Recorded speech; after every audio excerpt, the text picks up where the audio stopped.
C'est l'été et la martingale est toujours là avec des épisodes rediffusés. On vous propose avec l'équipe de la martingale des super épisodes pour cet été. Parmi ceux que vous avez le plus kiffé, les plus gros volumes d'écoute ou le plus gros nombre de messages que vous avez pu envoyer par la suite. Voilà. Donc profitez bien.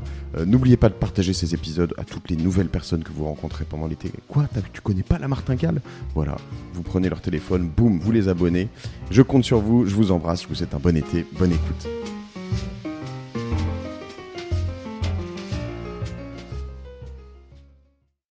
Salut à tous, je suis ravi de vous retrouver cette semaine sur la martingale après un épisode notamment sur les montres que j'ai fait la semaine dernière. J'avais fait des épisodes dans l'art, dans pas mal de sujets différents. J'ai adoré cet épisode sur les montres avec Greg Blumenfeld. Et j'ai eu quand même des retours de certains d'entre vous qui se sentaient un petit peu... qui me disaient, bon, moi, limite, je kiffe pas les montres. Et puis... qui se sentaient pas complètement impliqués dans le truc. Alors peut-être qu'on est parti fort sur les prix et à la fois, oui, en effet, on parle de montres en dessous de 2000 euros d'occasion. On trouve pas grand-chose en tout cas qui se valorisera, parce que l'idée c'est qu'on parle quand même de montres de collection et c'est pas des flic-flac en effet à 15 euros chez Leclerc. Mais voilà, donc moi mon idée avec tout ça, si j'en parle là, c'est vraiment de dire à quel point dans la martingale je voudrais aussi trouver des investissements exotiques, mais aussi des investissements de kiff, quoi. Et de se dire, tiens, je peux me payer peut-être une Porsche 911 et à partir du moment où je la plante pas dans un mur, et ben voilà, je la revendrai peut-être plus cher que ce que je ne l'ai payé. Voilà. Et aujourd'hui, je vous propose un épisode du coup très différent, mais c'est un peu la beauté de ce podcast avec Johan Lopez. Salut Johan. Salut. Nous, on se connaît par Snowball en fait. Hein. C'est comme ça qu'on a. C'est ça. Ouais. Snowball, qui est une newsletter que tu édites, snowball.substack.com, donc je mettrai le lien. Je te disais en préparant ça, c'est pas exactement le pendant de la martingale en mode newsletter, mais on n'est pas loin dans le sens où tu es sur des aspects très pratiques de l'investissement, toujours assez activables. Moi, j'adore Snowball, tu le sais, hein, de toute façon, on a échangé pas mal de fois ensemble là-dessus, on s'est croisés. Et en fait, on part du même constat un petit peu, dont on a parlé aussi avec Anto récemment, qui est de se dire, en fait, il y a toute une partie de la population dont tu fais partie plus que moi, mais dont je fais partie quand même un peu, parce que même si je suis un peu plus âgé, j'ai quand même mis du temps à investir, parce qu'en fait moi tous mes investissements étaient dans mes boîtes et donc n'ayant pas eu d'argent de côté comme beaucoup de salariés par exemple assez jeunes, pouvant mettre de côté parce que je me payais une misère, et bien du coup j'y viens assez tardivement. Maintenant j'ai d'autres assets du coup et des boîtes, ce qui fait autre chose, mais probablement ce qui déséquilibre chez moi un peu le portefeuille. En revanche, je suis très mauvais sur tous les trucs un peu tradis et que j'étudie maintenant depuis un peu plus d'un an sur la martingale, qui vont de l'or au bitcoin à des PEL, PEA, actions, etc., etc. Et donc du coup, je m'y mets petit à petit, je découvre tout ça petit à petit, et je me rends compte d'une chose, c'est que il y a beaucoup de choses inaccessibles ou compliquées. Alors, moi, il se trouve que j'ai eu cette chance de faire un investissement immobilier il y a plusieurs maintenant avec les bureaux, mais il y a plus de 10 ans. Mais la problématique de quelqu'un qui a 25 ou 30 ans ou même 35 ans qui n'a pas fait ça, aujourd'hui, c'est que dans beaucoup de villes, ça devient inabordable et en fait, tu dois faire plutôt du locatif plutôt que limite même te loger toi-même dans ton appartement. Une fois cette intro faite, du coup, notre constat est de dire que il faut trouver les nouveaux modes d'investissement, les nouveaux endroits où on peut faire peut-être de bons investissements. Voilà.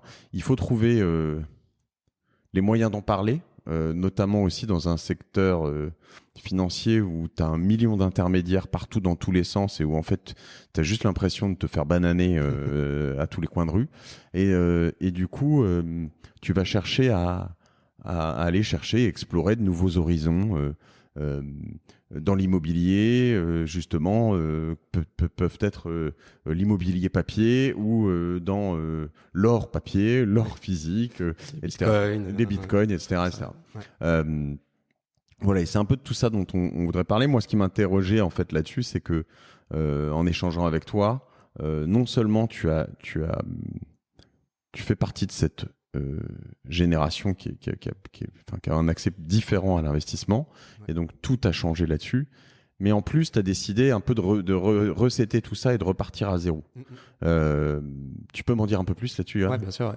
Non, mais déjà, je suis assez d'accord avec toi sur le fait que, en fait, j'ai l'impression que l'investissement aujourd'hui, les gens le voient encore comme payer ses impôts. Tu vois, c'est un truc qui est pas cool et qui est un peu chiant. Et du coup, là où je te rejoins avec la martingale, c'est que tu essayes justement de dédramatiser un peu tout ça et de montrer que ça peut être vachement intéressant et puis ça peut être aussi fun. Et du coup, c'était mon but aussi avec Snowball, quoi. Donc en gros, ouais, moi... C'est vrai, hein, ton truc des impôts, je suis d'accord, en fait. La manière dont on te le présentait un peu avec toujours... un truc un peu angoissant. Le côté sale de l'argent aussi. Les gens pensent que du coup investir en bourse c'est un peu diabolique. Tu vas financer le mal. Bon bref. Du coup ouais, en fait je pense qu'il y a plusieurs choses où les gens se sentent bloqués aujourd'hui. C'est déjà, je pense que tu le répètes souvent dans tes épisodes, c'est dans quoi je vais investir. Du coup, toi, je pense que tu es en train de très bien déblayer le chemin là, et ça, c'est très cool. Après, tu as la question de comment tu vas investir. C'est, dans quoi, quel type de produit, etc. Et après, tu as la question de quand. Ça, c'est le timing, c'est ce qui fait peur à tout le monde, j'ai l'impression. Et donc moi c'est marrant parce que du coup je suis rentré dans ce monde-là de l'investissement en 2008, je crois, c'était autour de la crise des subprimes. J'étais aux États-Unis, un bon moment. Ouais. Je faisais mes études là-bas et du coup je me suis dit pourquoi pas commencer à investir, études d'économie en plus, donc finance, forcément ça rentrait dedans. Du coup je commence à investir, donc passionné d'Apple, je fais quoi? J'achète un peu d'Apple. Passionné de Tesla, j'achète de Tesla. En 2008 En 2008. Non, Tesla, c'était plus tard, pardon. C'était Apple 2008. Tesla, c'était un peu plus tard. Mais toujours dans des boîtes tech, quoi. C'était vraiment mon truc. Je suis du monde de start-up, donc normal. Pas con, mais petit à petit, le temps passe. Et là, je me retrouve, mars 2020, c'est ça, ouais. Donc, gros crash, Covid, etc. Confinement, etc. Ouais. Et donc là, mon portefeuille s'écrase évidemment, je crois moins 50%, tu vois. J'étais à peut-être, je sais plus, j'avais investi sur la totalité peut-être 15 000 euros qui s'étaient transformés en 40 000 et qui étaient retombés à 20 000, quoi. D'accord. Grosse surprise, le temps passe, toutes les actions remontent, partent en flèche. Cet été, c'est Tesla qui fait plus 300%, Apple qui fait plus, je sais pas combien. Mais t'avais pas tout vendu, rassure-moi. Non, j'avais rien vendu. Au contraire, j'étais rentré. Donc on va en reparler après, je pense, sur le timing. Et du coup, je me dis ça commence à devenir un peu. Mon portefeuille était complètement déséquilibré, un peu comme toi avec les startups. J'avais, je crois, peut-être 60% de mon portefeuille qui était tiré par Apple et Tesla, quoi. Du coup, je me dis en plus, j'avais commencé à écrire Snowball. Je me renseigne vraiment sur tous les types d'investissements. J'avais commencé les cryptos et tout. Donc, je me dis il faut que je reparte à zéro et ce sera l'occasion en plus de partager un peu ça avec tout le monde, quoi. Donc là, je me retrouve en ayant tout vendu avec une somme qui est assez conséquente quand même, qui est de à peu près 80 000 euros. Et donc là, je me suis dit... Je te fais une pause juste parce que pour aussi remettre en exergue tout ça, hein, on parle de 2008 à 2020, tu parles de 15 000 euros, donc ça fait un tout petit peu plus de 1000 euros par an, quoi. On parle de 1200, quelque chose comme ça. Je pourrais arrondir à 100 euros par mois. C'est ça. Et 100 euros par mois qui se sont transformés qui auraient dû être 15 000 si tu les mettais juste sur un livret A, peut-être. Tu aurais peut-être eu 15 200. C'est ça. Et au lieu de 15 200, donc tu avais un jour 20 000 et le lendemain 80. Enfin, voilà. En gros, c'est ça. C'est à peu près ça, ouais. C'est juste de dire, ça veut pas dire que tu n'aurais pas pu te retrouver avec 800 aussi. Exactement, parce que c'était une option. Mais, et puis tu mettais probablement aussi pas tout en action, donc tu avais probablement aussi d'autres. J'avais un peu de crypto, tout ça. Voilà. Donc investissement aussi dans l'immobilier et donc. Mais on parle pas d'un truc complètement délirant, inaccessible, quoi. 100 € par mois. Ouais, c'est ça. J'étais étudiant encore. Donc oui. vraiment, j'ai vraiment commencé très jeune en étant étudiant. Et d'ailleurs, il y a pas mal d'abonnés Snowball qui sont des étudiants. Donc ça montre que, en fait, tu peux commencer, c'est ce que tu dis dans ton intro, c'est que tu peux commencer avec du 200 € par mois, comme avec du 4 000, 10 000, 100 000 €, quoi. Et donc là, mon constat, c'était, j'ai envie de repartir sur des bases assez solides, donc de diversifier, donc de pas avoir que des investissements en actions. Ça, c'était un peu l'erreur que j'avais faite. Et donc de me dire, comment aujourd'hui, si je devais repartir à zéro, qu'est-ce que je ferais? Et donc là, la question, c'est un peu, tu connais bien l'univers des startups, c'est quand tu es un fonds d'investissement, tu dois définir ta thèse d'investissement. C'est en gros, je vais investir que dans les startups qui font plus de X millions d'euros de chiffre d'affaires, qui sont que dans le domaine de la banque, etc. Donc ça, c'est un peu, tu définis ta thèse et tu dis aussi potentiellement, je vais investir que dans des startups qui ont 3 cofondateurs. Donc, et en gros, tu fais exactement la même chose en fait pour toi personnellement. Et donc du coup, c'était mon but, c'était me dire, c'est quoi ma thèse d'investissement? Et là, ma thèse, elle a été assez simple. J'ai 33 ans, donc ça veut dire que mon horizon temporel, il est assez long.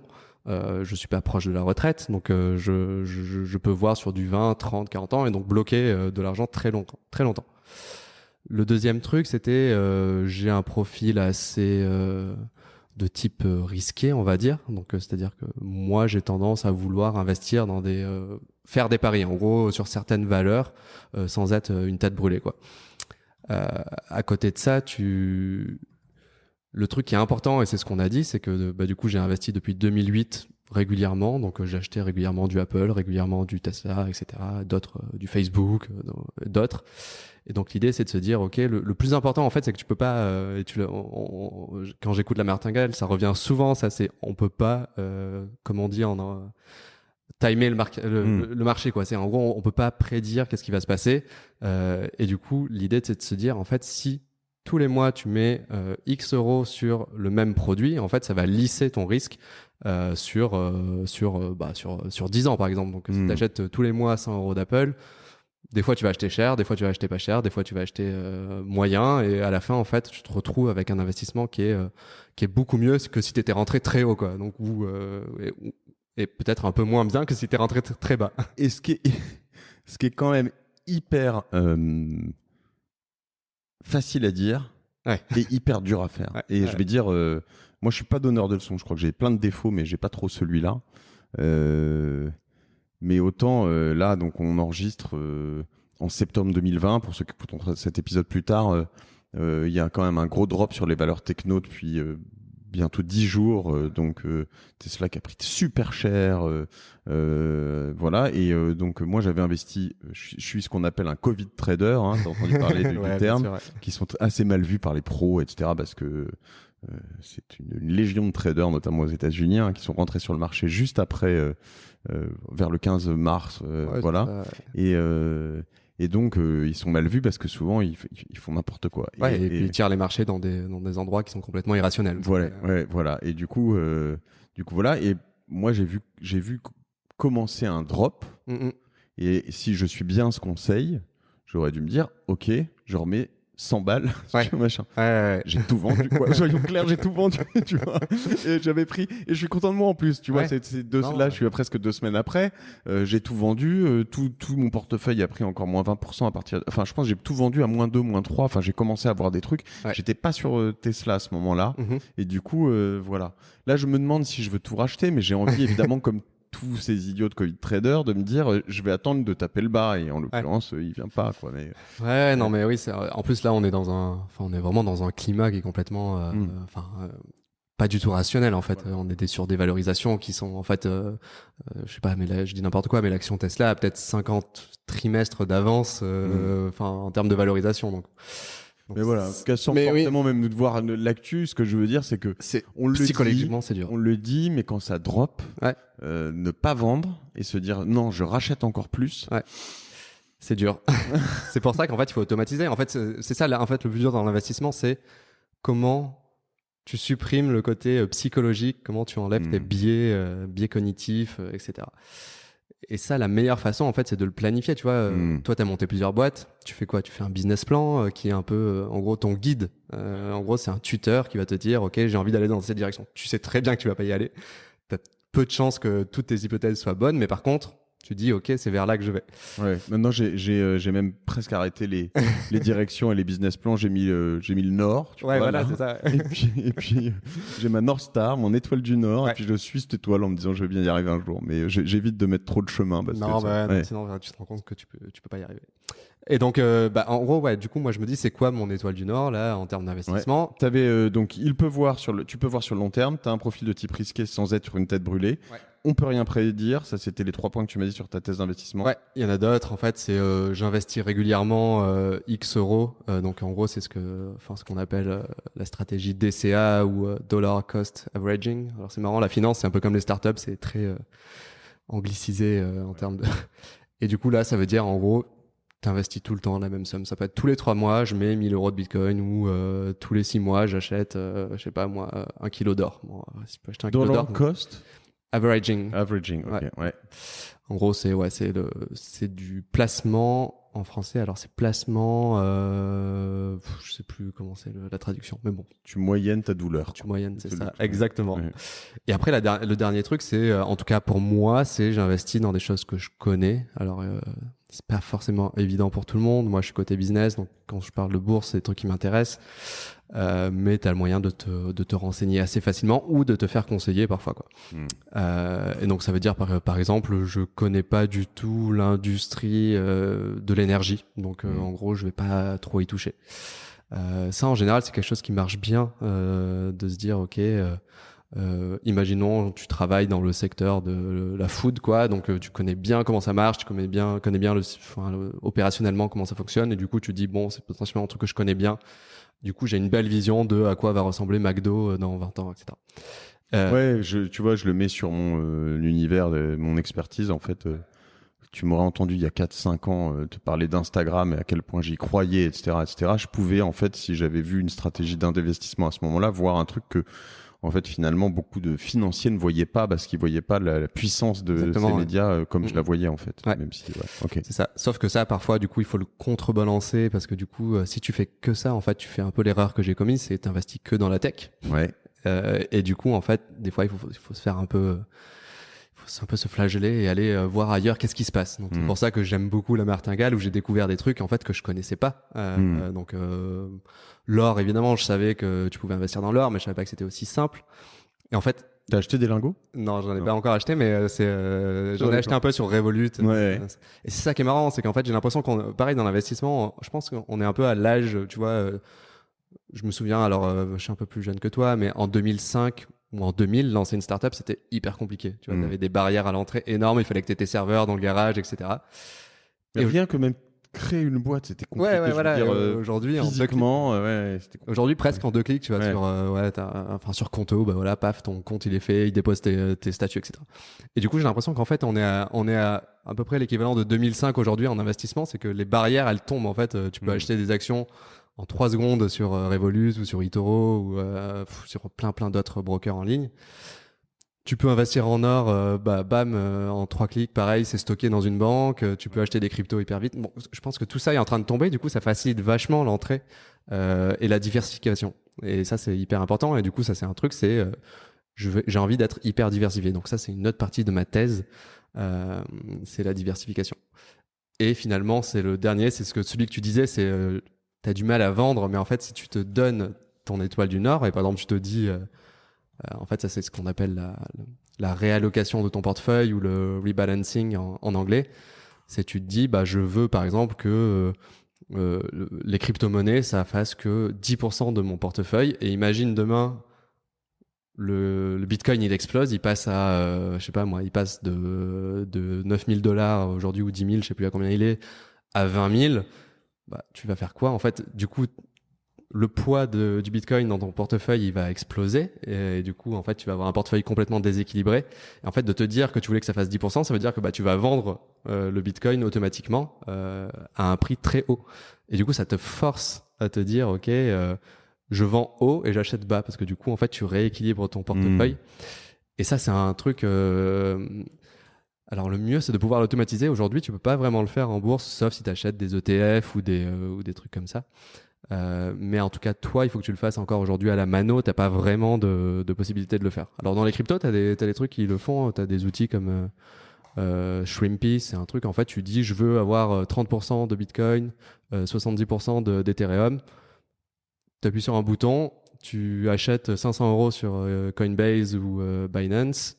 Et automatiquement, il alloue ça et tous les mois, il fait son automatisme et paf, il réalloue tout ça. Bon, et t'as pas trop de trucs aujourd'hui en bourse en tout cas, donc il faut le faire un peu à la mano. Mais ça, en gros, ça te permet de vendre haut et d'acheter bas toujours, quoi qu'il arrive. Et ça, c'est un truc même si tu fais pas des fichiers Excel, etc., de l'avoir en tout cas sur un morceau de papier quelque part, c'est hyper important et ça te permet justement d'éviter tous ces biais de vendre quand les marchés se crachent et d'acheter quand t'as 13 millions de mecs sur Robinhood qui achètent tous du Tesla parce que t'as un gars qui est comment il s'appelle déjà, qui était le gourou des paris sportifs et qui du coup il y avait plus de sport et donc il s'est mis à parier sur la bourse. Le roi des Covid traders. Ouais, c'est ça. Donc en gros, ouais, c'est ça ma thèse. C'est en gros, si tu récapitules, c'est t'achètes tous les mois régulièrement, tu diversifies. Moi, mon profil il est risqué, donc ça c'est à choisir. Tu réalloues régulièrement pour vendre haut et acheter plutôt bas. Tu diversifies à fond, je l'ai déjà dit. Et en gros, le premier c'était long terme. Long terme. Voir sur le long terme. Ouais. En gros, j'achète pas. Tu vois, je touche pas, par exemple, à tout ce qui est effet de levier. C'est en gros, par exemple, tu peux te dire, je parie que l'action Tesla, elle va baisser, et donc je parie contre l'action Tesla, en gros.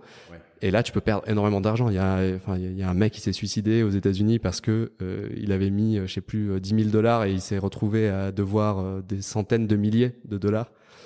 Des gens selon les outils que tu utilises, tu peux te retrouver soit flat à zéro, c'est-à-dire que ça coupe tes positions, soit en négatif. Ouais, ça j'y touche pas, moi. Ça fait partie de ma tête. Mais même moi, même celles où tu te retrouves flat en l'occurrence, c'est compliqué. Mais l'idée c'est de te dire, moi je pense que Tesla va prendre ou perdre aujourd'hui, et puis en fait ça te fait de levier x10, donc si ça prend, tu prends x10, si ça perd, tu perds x10. Ouais, quoi. C'est ça. Jusqu'à ce que t'aies en fait zéro, donc si t'as fait 1000, et ben tu peux vraiment très vite te retrouver à zéro, hyper vite. Je l'ai testé vite fait sur un truc de pétrole à un moment, je me suis dit attends, le pétrole, voilà, j'ai fait zéro très vite, en quelques heures, tu vois, et je me suis dit c'était marrant. C'était marrant, c'est le casino. En fait, c'était même pas drôle. Non, ça m'a même pas fait rire. En vrai, je me suis plutôt dit c'était con. Mais bon, après, je pense que là, en effet, on est border casino pour des amateurs comme nous, et puis pour des professionnels. C'est très technique. Après, c'est un autre univers. Enfin, les traders, etc. Ils font beaucoup ça, et je me souviens dans un épisode, tu parlais. Enfin, t'as les spéculateurs, et c'est des gens qui ont aussi qui peuvent corriger le marché. Par exemple, si tu paries contre un Tesla, ça veut dire potentiellement que tu penses que le Tesla est très haut. Et donc, c'est des gens qui sont aussi utiles pour les marchés. Mais bon, moi, je joue pas dans cette cour-là. Sachant que tu peux aussi parier, alors là, tu complexifies carrément le truc, contre un Tesla, mais à long terme ou à très court terme. Donc, c'est là où ça devient vraiment très conceptuel, tout ça.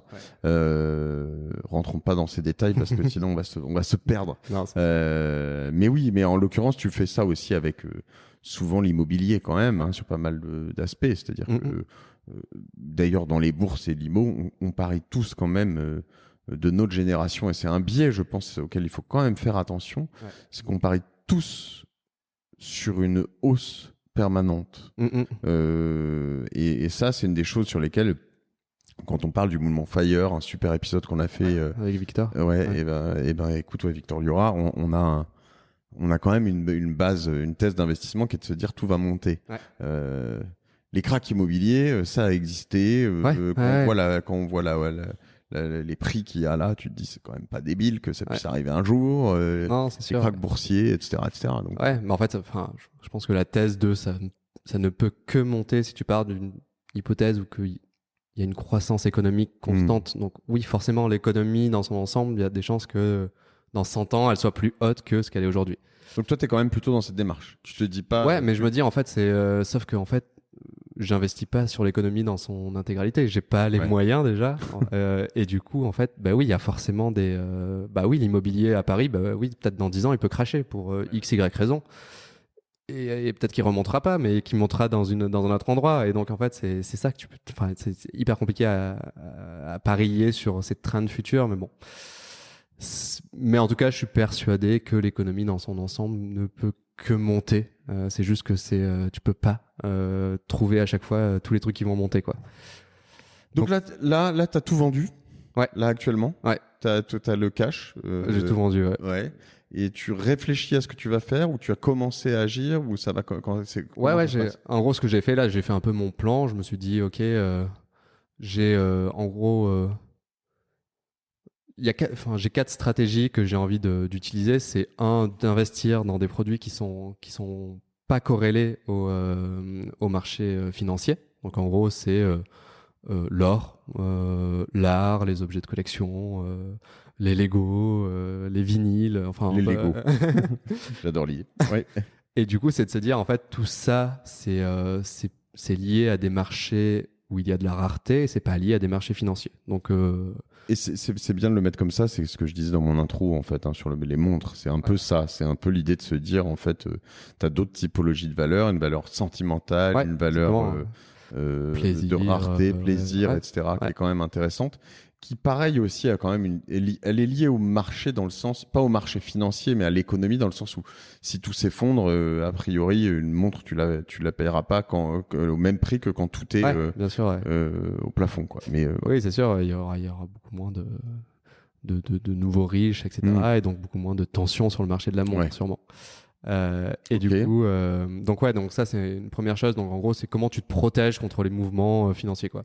Ensuite, moi, ce que j'aime bien, c'est investir dans des boîtes où il y a des forts potentiels de croissance. Donc c'est souvent les boîtes tech, en gros, on va dire, ou ça peut être des startups. Donc toi, je crois que tu as investi dans quelques startups, mais quand tu fais un investissement en startup, tu espères un fois 10, 20, voire 100 parfois. Et du coup, c'est de me dire, je vais investir dans cette typologie de produits. Donc c'est souvent sur les marchés financiers, publics ou secondaires.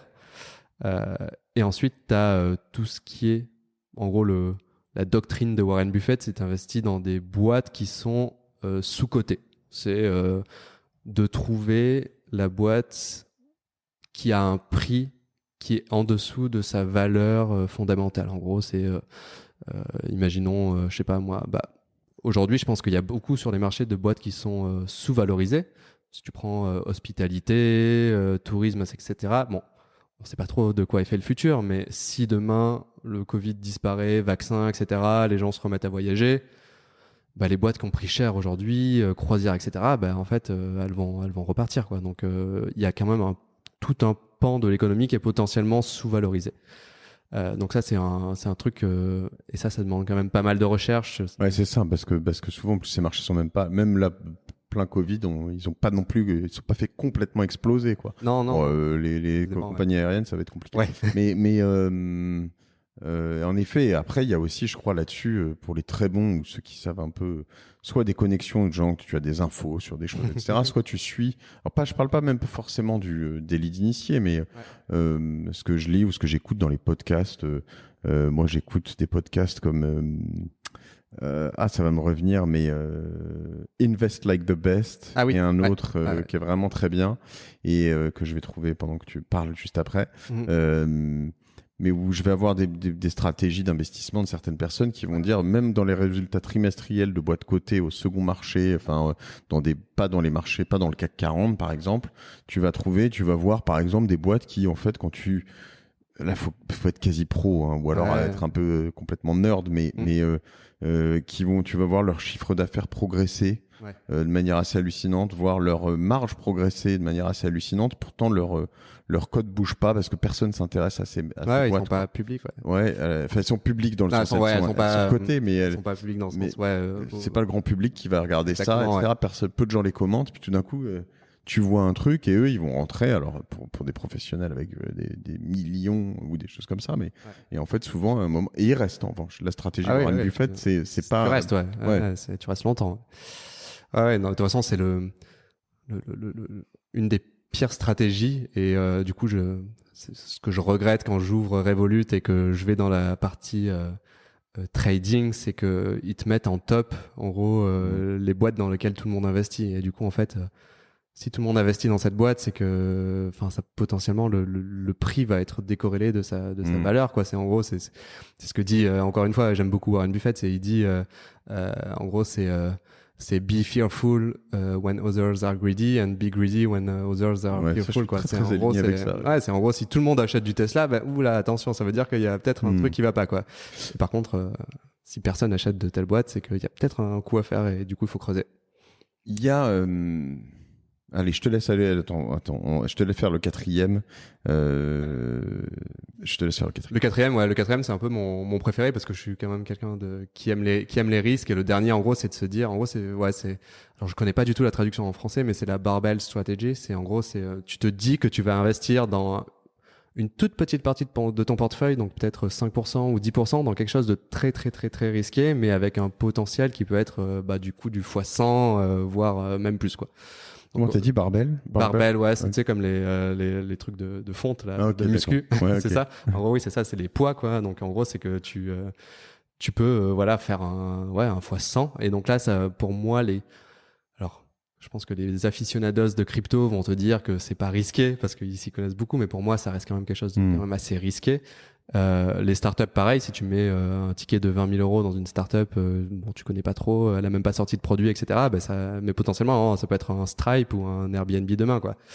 Je suis d'accord, et en plus, je trouve que tout le reste est un peu sans saveur si t'as pas cette partie-là dans ton investissement, quoi. Ouais, il faut un peu de fun quand même. Le tout lycée surtout, évidemment, à un moment, tu feras plus 5% par an si t'es chanceux, parce que ce sera déjà bien. Ouais. Et avec une strat comme ça, si t'as celui si tu l'as pas, c'est pas grave, t'as une petite partie de tes... Si t'as le chevaux gagnant. Mais après, c'est pas vraiment du pari, parce que tu fais quand même, tu réfléchis, c'est pas en mode, je vais investir dans cette crypto-monnaie qui, en fait... Voilà, c'est ce que j'aime bien. Alors, les difficultés dans les cryptos, c'est ça, mais c'est ce que j'aime bien, même dans les boîtes sous-cotées, dans ton approche aussi, dans ta thèse, de te dire des choses que tu connais. Moi, il y a une partie, je dirais pas intuitive, si un peu intuitive, mais elle est pas vraiment intuitive en fait. J'ai l'impression que c'est intuitif, mais moi, j'ai pas une cabale contre les banques traditionnelles, tu vois. Et je vais te dire, même pour aller plus loin et pour être totalement transparent, j'ai des sponsors sur mes différents podcasts qui peuvent être eToro, qui peuvent être Conto, qui peuvent être October, donc qui sont plutôt des nouveaux acteurs dans la fintech. Donc voilà, mais au-delà de ça, en fait, je pense que la plupart des gros organismes financiers ont rien compris. En tout cas sur la partie retail. Alors c'est pas là-dessus qu'elles sont valorisées, donc peut-être que tu peux te dire en fait c'est pas grave, on peut quand même investir, acheter des actions SG et BNP. Mais moi je me dis en fait s'ils comprennent tellement rien au retail, j'ai du mal, tu vois, aujourd'hui à me dire tiens je vais mettre de l'argent là-dessus parce que je crois en leur vision, tu vois. Et il y a quelques boîtes à l'inverse où tu te dis je sais pas, même un Tesla en fait. Alors là, en abstraction faite du fait que tout le monde y soit allé, donc du coup c'est probablement vraiment débile ou irrationnel, il faut faire attention. Mais je veux dire, quand t'as quelqu'un qui se met full électricité ou SpaceX ou Neuralink ou tout ce qu'a fait Elon Musk sur ces différents trucs, tu te dis à un moment, il y a une telle vision, un tel truc que en fait, t'as envie d'y croire et puis tu te dis en fait, il est capable c'est un tel achiever que finalement, il en est capable. C'est de l'intuition, mais au-delà de ça, c'est vraiment un truc où tu te dis attends, il y a des signaux très clairs, quoi. Et je pense que ça, c'est intéressant aussi de faire c'est pas des paris, c'est à mi-chemin entre ta barbell stratégie et voilà, où te dire attends, eux j'ai confiance, ils ont une vision, je crois à fond dans ce projet, je crois que c'est l'avenir. Bon voilà, moi le premier que j'ai eu comme ça, c'était que j'ai vu quand j'étais petit, c'était à l'époque où honnêtement je regardais les cours de bourse sur des journaux papier, tu vois, tous les jours, etc. Et c'était Eurotunnel. Et je me disais putain c'est le turfu, tu vois, ce machin. Et je me serais rétamé. C'était le hyperloop d'avant. C'est ça. Et en l'occurrence ça aurait été une mauvaise idée, mais tu vois ce que je veux dire c'est que tu te dis et je pense que tout le monde pensait ça, donc voilà. D'où la diversification et d'où de pas mettre tous tes œufs dans le même panier, quoi. C'est toujours. Et après je voulais revenir sur ce que tu disais sur t'as des boîtes où tu sais que c'est pas un Tesla, donc tu parlais des banques classiques, BNP, etc. Par contre, en fait, c'est ça qu'il faut aussi, qui est important, et ça c'est aussi de la psychologie, c'est qu'en fait tes retours futurs, ils dépendent pas forcément de la boîte, mais du prix auquel tu l'achètes. Donc en gros, par exemple, si BNP se pète la gueule de 50%. C'est pas cher, tu vois. Tu dis, bon, j'achète, je rentre dedans, je sais qu'elle va pas faire x100 en termes de croissance. Par contre, elle est, Warren Buffett, elle est sous-évaluée. Donc, je peux rentrer dedans. Et donc, t'as ça aussi à prendre en compte. Et ça, c'est pas évident. Et bon, ça demande quand même beaucoup de recherche et tout. Quoique pas forcément. Tu vois, si t'es abonné à quelques newsletters, tu peux lire, ah bah tiens, un tel s'est pété la gueule pour X raisons. Ouais. Et voilà. Bon, bref, on s'éloigne. Mais du coup, voilà, le dernier sur ce côté, investir dans des produits assez risqués. Je trouve que, et en plus c'est accessible, encore une fois, c'est accessible. Enfin, si t'avais acheté, je sais pas moi, un Bitcoin en 2007, je sais plus quand est-ce qu'il est sorti, mais tu aurais même pu acheter beaucoup plus qu'un Bitcoin parce qu'il valait que dalle à l'époque. Ouais. Bref. Et donc voilà, un mix de ces quatre là, je trouve que du coup c'est hyper équilibré et en plus ça te permet de t'amuser un peu. Et je trouve que voilà, on sort de ce côté. Tu sors de l'investissement, c'est payer mes impôts et ça devient un truc qui peut être assez marrant et qui peut en tout cas t'amener vers la sécurité financière. J'ai pris les notes de tout ça, je les mettrai en notes du podcast. Donc la thèse d'investissement, ta stratégie. Ouais. Là-dedans, typiquement, t'as pas d'IMO ? Si, j'ai l'IMO. Alors ouais, j'ai pris tout ce que je finançais sans emprunt en gros. Donc l'IMO, on a acheté un immeuble avec 3 potes. Enfin, on est 3 du coup, avec 2 autres potes à Fréjus, un immeuble de rapport. Donc ceux qui connaissent, un immeuble de rapport, en gros, il y a pas de copropriété, t'es le propriétaire de l'ensemble de l'immeuble. Quelle taille? Donc quel prix? Alors ouais, on n'a pas payé cher. C'était une super affaire. Encore une fois, c'est voilà, tu vois, t'achètes le prix parce que Fréjus, c'est pas c'est la Côte d'Azur, mais c'est pas c'est pas Nice ou autre quoi. Donc on l'a payé 180 000, je crois. Ouais. Donc en gros, 1 000 € du mètre carré, il doit faire 200 mètres carrés, enfin un peu moins même. Enfin ouais, vraiment pas cher quoi. Et du coup là et avec 100 000 € de travaux parce qu'il est complètement pourri à l'intérieur. Mais donc là l'idée c'est de se dire ok, on va acheter ce premier immeuble, donc ça nous a pas coûté cher, tu vois, mais ça me coûte 340 € par mois aujourd'hui. T'avais fait un apport? Non, on n'a pas fait d'apport, on l'a fait à 110%. Plein de gens qui pensent. Alors aujourd'hui, après Covid, on l'a fait juste avant nous. 110%, c'est travaux plus notaire plus. Ouais, c'est ça. En gros, tu sors rien du tout. T'as 0 apport et donc la banque finance tout et donc aujourd'hui avec les taux, c'est de l'argent presque gratuit quoi. Surtout si tu refinances derrière. Bon bref. Et donc ça fait partie aussi de la diversification. Donc en gros, c'est de se dire ok, l'immobilier, c'est aussi quelque chose qui est non corrélé au marché, même si un peu quand même, parce que si l'économie s'effondre, les marchés s'effondrent, l'IMO peut s'effondrer aussi. Le tourisme s'effondre, enfin tout. Exactement. Ouais, bien sûr. Donc donc de l'IMO, ça en fait partie. Et donc là, l'objectif, c'est de demain, tu vois, on a loué les appartes, on va voir une banque, on leur fait, bah voilà, vous voyez, on a tout loué, ça nous rapporte X € en cash flow tous les mois. On en rachète un et puis on en rachète un autre et donc ça paraît compliqué mais en fait c'est pas si compliqué que ça. Toi qui connais bien l'IMO, je pense que ça demande du temps, ça c'est sûr, mais en tout cas une fois que c'est lancé, enfin on a rencontré un gars à Fréjus, il a commencé avec un appart, il en a 200 je crois, un truc comme ça, c'est assez incroyable, ça peut aller vite. Moi je suis tous les jours surpris par ça, non mais en l'occurrence et c'est sûr que tu vois j'ai adoré ces épisodes avec ImoCities et Bivouac que j'ai fait. Ouais. Et tous les deux, j'ai des très bons rapports avec toutes leurs équipes, etc. Puis en plus, quand je les appelle, ils me connaissent parce qu'ils me disent ah bah oui, tout le monde vient de votre part. Donc du coup, il y a beaucoup de gens qui les ont appelés. Je vous remercie si vous les appelez, mais je crois que les épisodes sont chouettes les deux. Mais quand je les appelle, je leur dis bon, du coup, j'ai été sympa, je vous en ai envoyé plein de monde, mais moi, je veux la bonne affaire. Je veux la bonne affaire, mais pas la bonne affaire. Je veux la fucking great affaire, tu vois. Je veux le gros truc qui est passé qu'une fois, voilà. Et c'est vrai que moi, j'ai plein d'alertes dans tous les sens, en immobilier, sur des parkings, sur des appartoskis, sur des choses que je regarde pendant des mois, des années. Et puis un jour, je vois un truc, tac, j'appelle. Et souvent, tu sais, souvent, en plus, c'est très précis. C'est-à-dire, j'en appelle un. Enfin, j'en appelle pas qu'un, mais j'en appelle quelques-uns. Là, je me dis, oula, ça a l'air bien ce truc, je vais faire une visite tout de suite et boum, tu vois. Rapide. Et après, il y a d'autres choses. C'est, tu sais, des sortes de signaux faibles, quoi. J'ai fait, ça va pas se passer ce truc-là, mais j'ai fait la semaine dernière où, tu vois, un truc où en bas de chez moi, il y a des parkings et puis je vois que la manière dont sont commercialisés les parkings, parce que je voudrais en louer un, ils vendent pas. Ouais. C'est genre juste, il y a des barrières à l'entrée où pour réussir à en louer un, c'est galère. C'est le bordel. Ouais. C'est-à-dire que t'appelles à un endroit, on te dit, allez non, c'est pas nous qui louons le parking. Ouais. Tu dis, bah si, j'ai 2 personnes qui m'ont donné votre numéro. Ah non, vous vous trompez.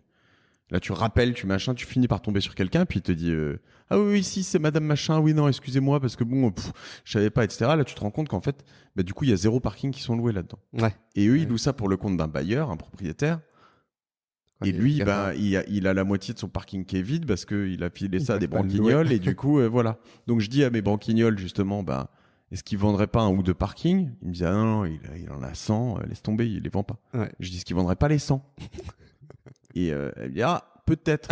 Mais évidemment, puisqu'il a un rendement pourri probablement, etc. Parce qu'il y a un maillon qui fonctionne pas. Ouais, tu détectes donc, ça. Voilà. Et en fait, j'ai pas du tout les moyens nécessairement de, je sais pas d'ailleurs, mais de me. aller voir une banque. Ouais, tu peux aller voir une banque, tu peux aller voir. Je pourrais faire un appel aux dons sur la martingale, pas aux dons, à l'investissement. Mais non, mais tu vois ce que je veux dire. On peut toujours réussir en fait. Il faut toujours se dire en fait. De temps en temps, et dans l'IMO, c'est un peu ça, c'est te dire tiens, si t'as un prix débile au mètre carré, t'achètes 100, 200, 2000 ou 10 000, t'auras toujours quelqu'un si le prix est vraiment débile pour t'aider à rentrer dedans, quoi. Ouais, non mais c'est ça. Ouais.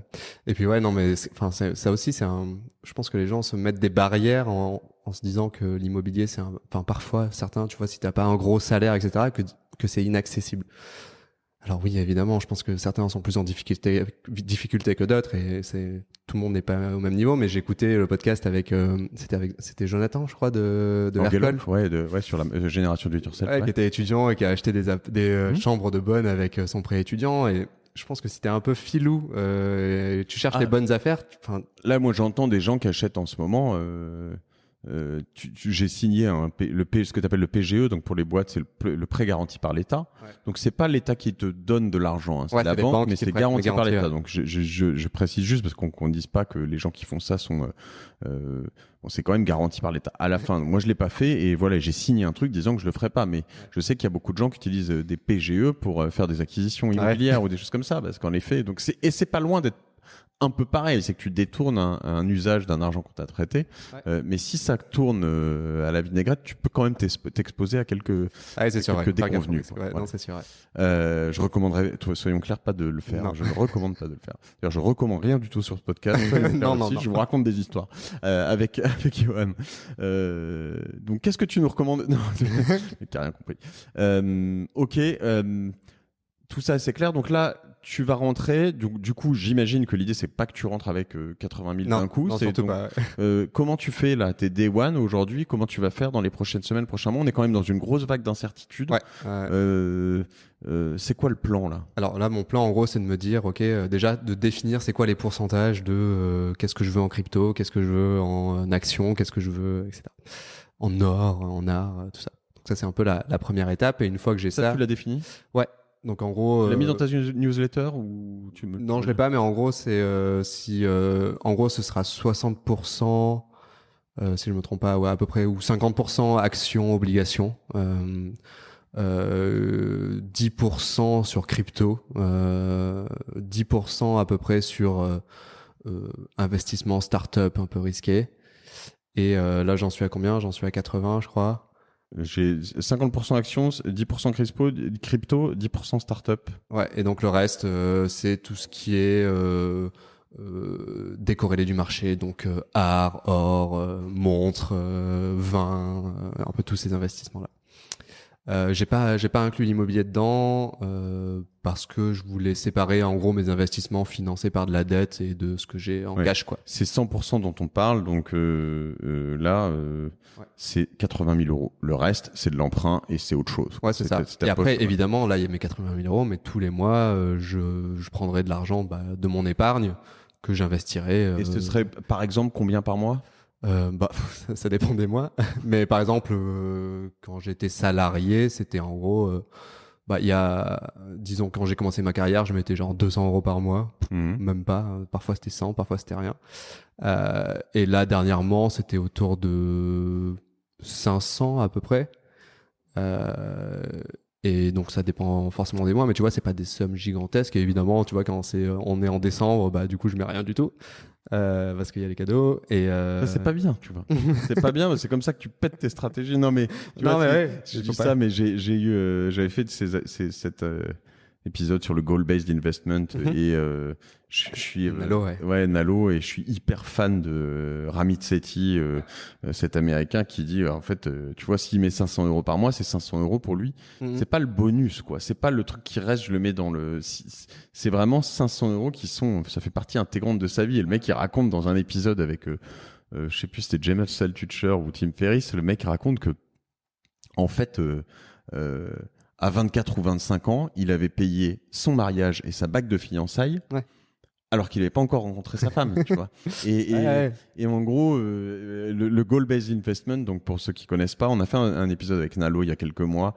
C'est l'investissement par objectif, et l'idée c'est de dire, contrairement à ce qu'on fait finalement un peu depuis le début de cet épisode, c'est pas se dire j'ai 80 000 €, je vais le faire transformer en 120 ou 160.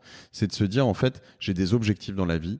Ce qui est probablement, excuse-moi, moi je suis plutôt comme toi, mais j'ai envie d'aller là-dessus de plus en plus. J'y vais même de plus en plus parce que je commence à investir dans cette démarche. Mais c'est plus de se dire j'ai 3 enfants, donc je vais dans 16 ans ou 17 ans vont commencer les études de Jules, dans 15 ans de Ellie et dans de Louise, et donc il me faudra tant de côté, donc tous les mois je mets de côté, donc tu peux pas te dire bah non mais en décembre je paye plus les études de ma fille.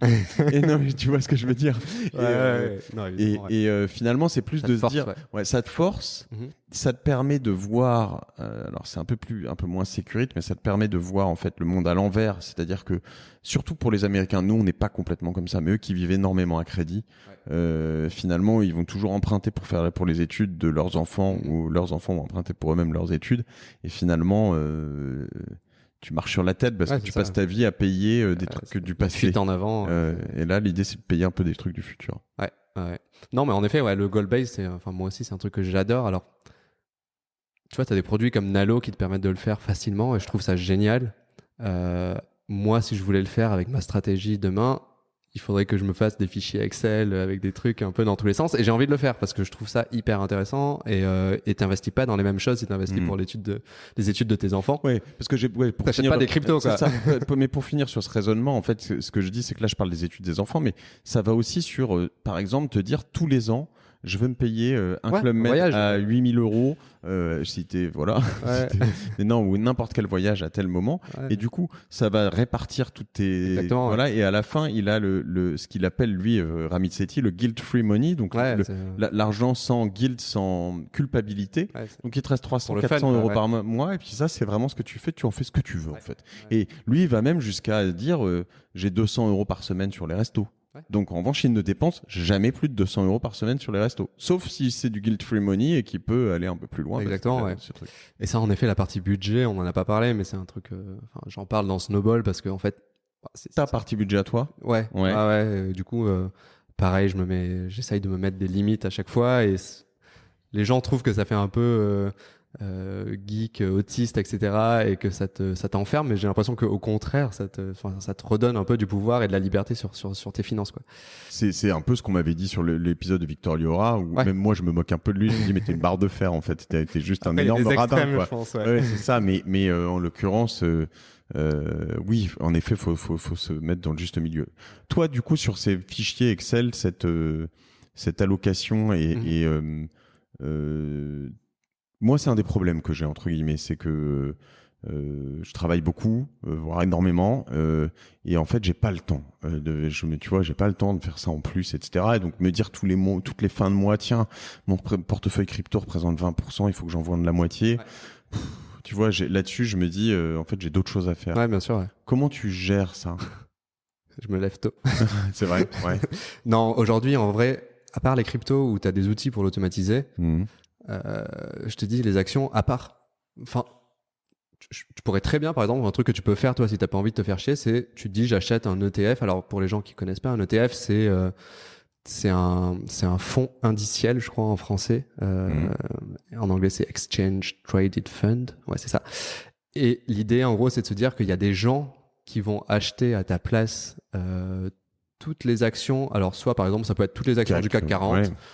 Et du coup, qui vont réallouer, tu vois, si demain Carrefour devient énorme, mais du coup, ils vont revendre un peu du Carrefour pour acheter d'autres trucs. Et du coup, l'idée, c'est de se dire, tu peux très bien investir dans ça et te dire, et en plus, tu as des ETF dans tout. Tu as des ETF tech, tu as des ETF gaming, pharma, gaming, tout ça. Donc en gros, pour les gens qui n'ont pas envie de se faire chier entre guillemets avec des fichiers Excel, tu peux faire ça. C'est un peu la stratégie de Nalo. Ils investissent beaucoup dans des ETF. Alors c'est plutôt Europe, je crois, mais bon, non, ils ont du monde aussi.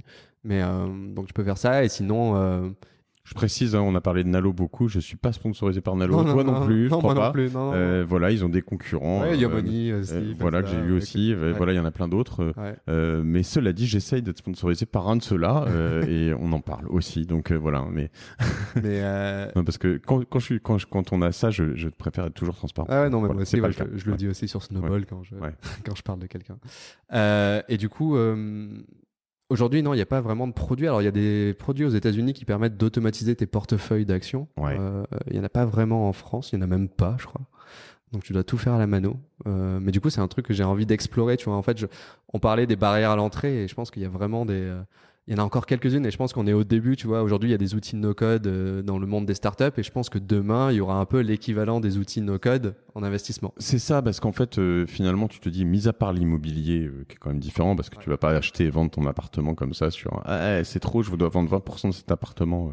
Quoique, peut-être qu'un jour, on réussira à le faire. Il y a une boîte aux US en crypto. En gros, tu peux tokeniser en gros ton appart et emprunter de l'argent, hypothéquer juste une partie de ton appart. Trop bien. Voilà, mais donc l'idée c'est quand même de pouvoir te dire finalement tout ce qu'on dit. Là, il y a quand même des endroits où ces flux financiers sont accessibles. Il y a ce qu'on appelle dans le digital des API, donc qui pourraient dire bah tiens, finalement tu as un top 100 de ton truc. Quand tu as topé 20% ou les 12, 13, 14%, bah boum, ça vend un peu, ça réalloue, ça va te racheter automatiquement du Google et du Apple parce que tes cryptos sont trop hautes et c'est là-dessus c'est trop bas. Ok. On a fait, je crois, un bon tour. J'ai oublié de te poser des questions sur ta strat. Non, mais je pense que on a fait un bon petit tour, mais je pense que le plus important, en tout cas, à retenir pour les gens qui veulent investir et qui ont toujours ce côté quand est-ce que j'investis, dans quoi j'investis, quand j'investis, etc. Je pense que essayer d'automatiser un maximum ces décisions, ça permet justement d'éviter les blocages et du coup de réfléchir un peu en amont. Ça permet de se lancer en vrai parce que je sais pas si tu as vu, mais il y a 100 milliards qui sont sur les comptes courants en ce moment en France. Des gens qui du coup ont mis de l'argent de côté pendant le confinement et n'y touchent pas parce qu'ils savent pas trop quoi en faire. En fait, j'ai une question quand même quand je vois ça. Tu dis donc 30% donc sur la partie décorrélée, donc art, or, montre, vin, etc., etc. Alors peut-être les vins en l'occurrence. Je te mets la réponse dans la question, mais j'ai remarqué sur ces épisodes-là spécifiques que je fais sur l'art, l'or, les montres, la voiture, etc. que l'entrée est quand même coûteuse. C'est-à-dire que tu vois, dans les montres, comme je le disais, une Royal Oak, c'est plutôt 15-20 000 euros. Il y a un truc intéressant là-dedans, qui a porté à réflexion après cet épisode sur les montres. Alors, il y a deux questions en une, art, hors montre. C'est que il y a un côté où tu peux c'est des biens que tu peux transporter. C'est les seuls biens, voilà. Et donc, ça a un côté très risqué à la fois parce que tu as un potentiel de perte ou de vol qui l'abîmer qui est existant réel, quoi. Les lingots d'or, les montres, on parlait un peu dans cet épisode avec Greg, mais les montres c'est un vrai sujet, c'est-à-dire qu'il y a des gens qui repèrent des gens avec des montres, des raquettes, des tas de choses, etc. Donc voilà. Et du coup, comme c'est difficile à rentrer, toi, tu sais comment tu vas le rentrer, ce dernier point qui représente presque 30% de ton portefeuille. Sur quel produit ?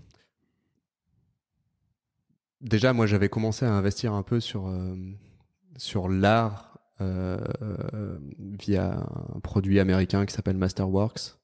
En gros, tu peux acheter un Monet, un Banksy, t'achètes pas un Monet, t'achètes une partie d'un Monet. Bien sûr, j'imagine. En gros, ils transforment le tableau en en actions, quoi, on va dire, en shares, quoi.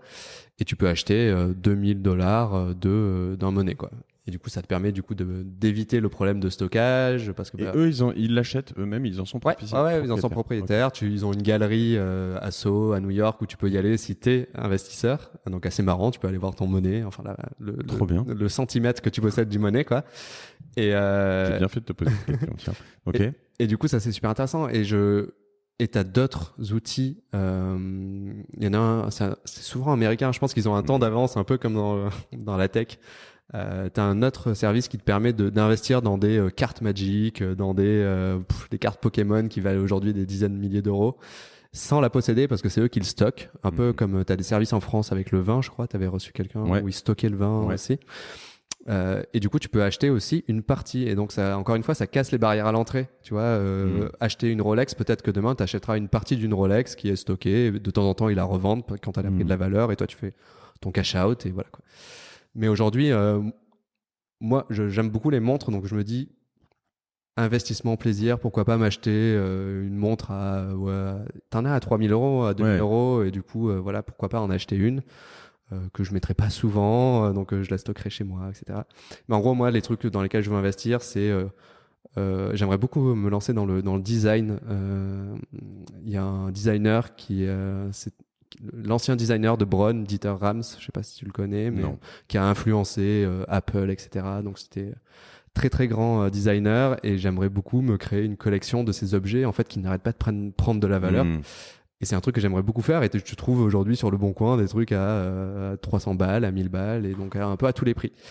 T'as comme ça, c'est marrant, j'y pensais ce matin, j'écoutais, c'est très drôle, il y a une exposition Vivienne Westwood à Lyon qui commence, et j'entendais ce type, un Anglais, qui raconte qu'il avait acheté plein de t-shirts à l'époque, etc., à l'époque des punks dans les années 70, et qu'en fait, il y a une partie qui est portée, toute une autre partie qu'il a acheté, mais pas du tout dans un but de valoriser quoi que ce soit, mais parce qu'il les trouvait beaux, parce que c'est là où je te parle aussi un peu d'intuition, où c'était un marqueur d'une époque, etc. Et il les mettait sous tableau, quoi, enfin, sous verre, quoi. Et puis, en fait, aujourd'hui, sur les 150 pièces de l'expo Vivienne Westwood, il y en a quand même une petite partie qui vient de chez lui, tu vois, et dans les premières pièces qui sont rarissimes, en bon état, en tout cas, quoi. Ouais, donc, non, mais l'art, le design, tout ça, il y a des trucs qui restent quand même très accessibles, et oui, il faut avoir une intuition, et souvent c'est lié à ton goût personnel. Tu vois, moi j'adore cet homme-là, et donc je le connais, mais plein de gens ne le connaissent pas encore, et demain je pense que de plus en plus le connaîtront. Donc donc art, design que j'aimerais bien me lancer, les montres, j'adore les Lego moi, et donc ça c'est un truc. D'ailleurs j'avais écrit un article sur ça, mais les Lego c'est un truc de fou. Si tu regardes les chiffres depuis 2000, ça a dépassé de loin les marchés financiers, quoi.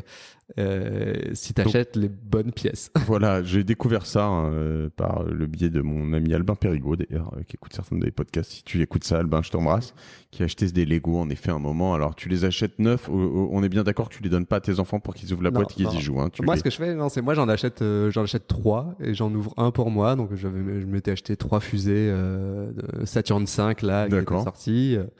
Je me dis peut-être que dans 10 ans ils en feront plus et que ça deviendra un truc, donc j'en ai acheté 3 et j'en ai ouvert une que j'ai montée et qui est chez moi, quoi.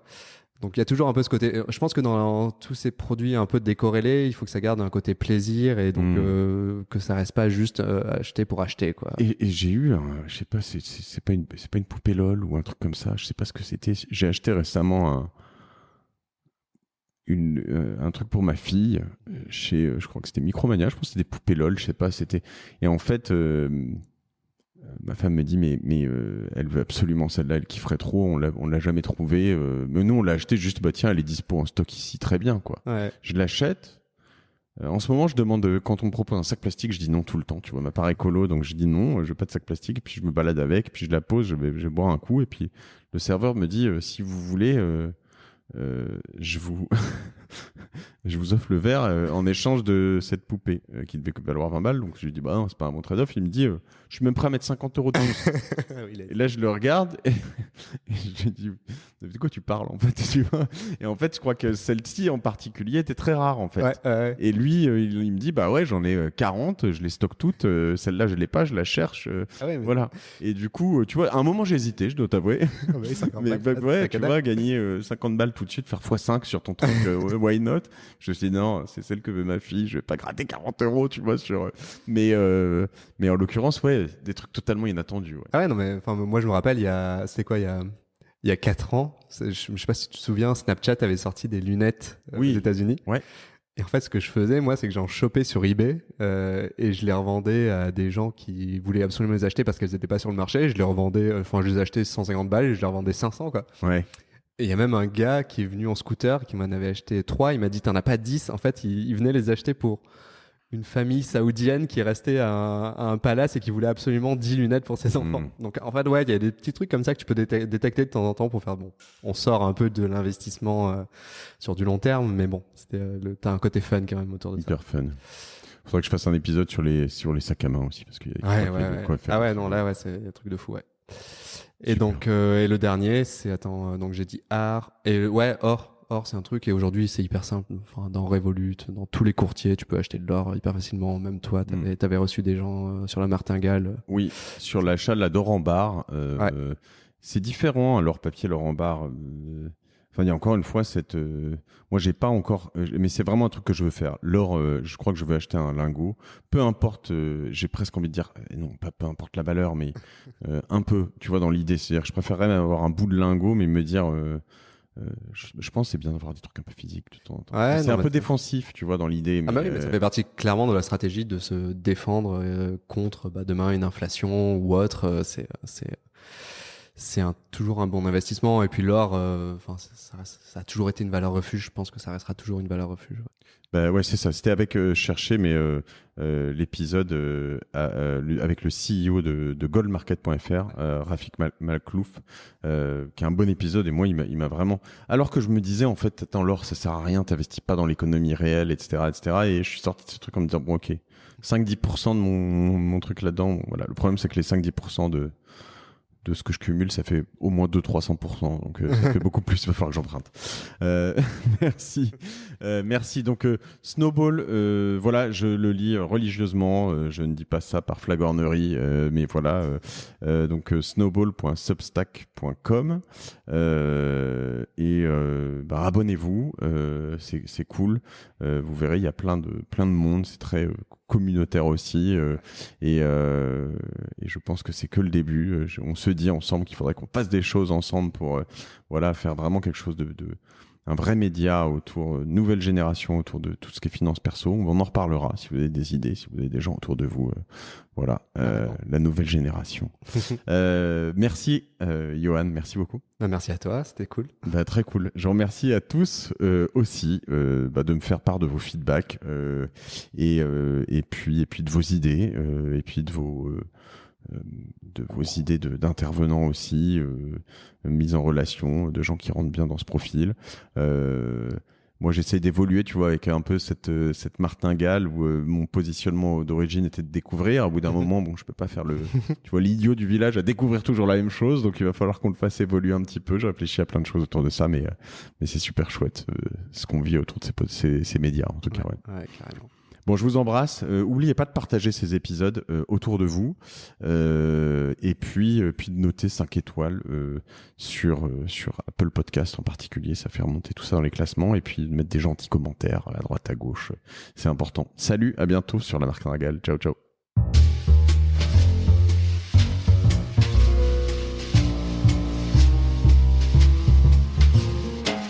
Merci d'avoir écouté la Martingale jusqu'au bout.